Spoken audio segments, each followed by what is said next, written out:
Bonjour à toutes et à tous. Aujourd'hui, on va explorer une idée assez forte. Une invitation à voir notre époque, non pas juste comme une suite d'événements, mais comme un véritable tournant, un moment clé dans l'histoire de la conscience humaine. Mais avant toute chose, mettons les choses au clair. Il n'est pas question ici d'un groupe secret ou d'une organisation particulière. Non, l'approche est purement symbolique. L'idée centrale, la voici. Et si l'humanité, dans son ensemble, était en train de vivre son passage à l'âge adulte? Un seuil, un moment où il faut faire un choix fondamental. Alors, entrons dans le vif du sujet. Le point de départ, c'est ce constat d'un profond déséquilibre. Notre civilisation a grandi, a évolué à une vitesse folle. Mais notre sagesse, elle, n'a pas vraiment suivi le rythme. Elle est restée un peu à la traîne. Ces mots sont assez durs, mais ils décrivent bien les conséquences très concrètes de cette immaturité collective.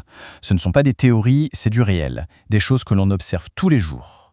Et ces réalités, on les voit partout, que ce soit la destruction de nos ressources naturelles, les guerres qui n'en finissent pas, la création d'armes toujours plus terribles.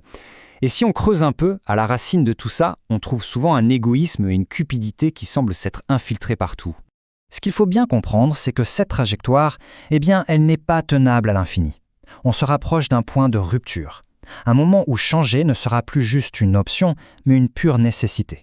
Et c'est là qu'intervient cette métaphore centrale de l'âge adulte symbolique de l'humanité. Mais concrètement, qu'est-ce que ça veut dire? L'allégorie est assez parlante. On compare le XXe siècle à la 21e année d'une vie. Ce qui fait de notre 21e siècle le moment où l'on entre symboliquement dans l'âge de la majorité, l'âge des responsabilités. Mais attention, il ne s'agit pas juste d'un chiffre sur un gâteau d'anniversaire. L'âge de la majorité, c'est le moment où l'on accepte consciemment ses devoirs, le moment où l'on arrête d'attendre que les solutions viennent des autres et où l'on commence à agir pour soi et pour le collectif. Le choix est donc là, noir sur blanc. D'un côté, l'attitude de l'adolescence, attendre, espérer, suivre les vieux schémas.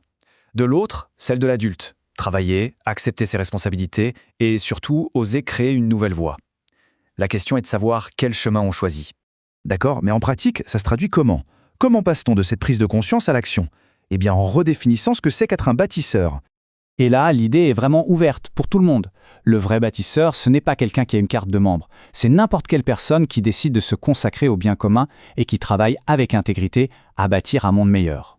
Et ça nous amène à la question la plus importante, la plus difficile peut-être. Ce n'est pas tant que faut-il faire, mais plutôt comment arrêter de cautionner, même passivement, des choses que l'on sait au fond de soi être mauvaises. La réponse proposée est simple en apparence, mais elle est d'une exigence redoutable. Le premier pas, c'est s'engager positivement pour le bien commun. Mais le deuxième, c'est là que se niche le vrai courage de la maturité. C'est retirer activement son soutien à tout ce qui va contre l'éthique. C'est l'acte de cesser d'être complice, que ce soit par le silence ou par l'inaction.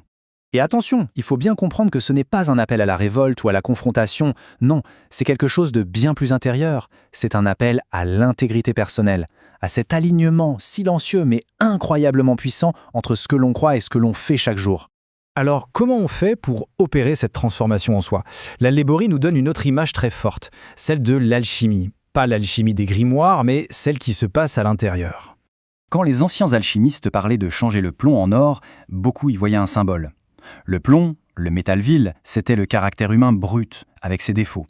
Et l'or, l'or, c'était le sagesse et l'intégrité qu'on pouvait atteindre par un long travail sur soi.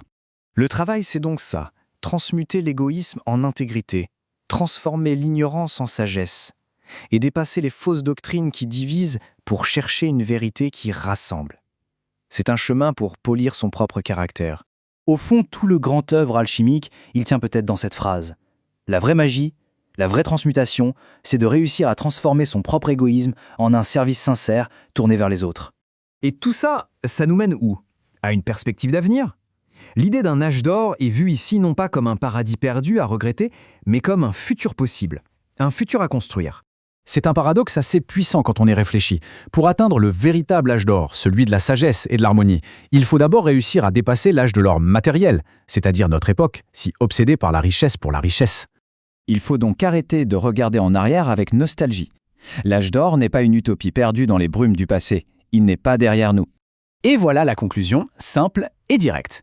L'âge d'or, il commence le jour où l'humanité accepte enfin d'être pleinement responsable. Responsable d'elle-même et du monde. Ce futur ne va pas arriver par magie, il sera le résultat de notre choix collectif d'être enfin adulte. Et c'est pour ça que ça commence à une échelle très personnelle.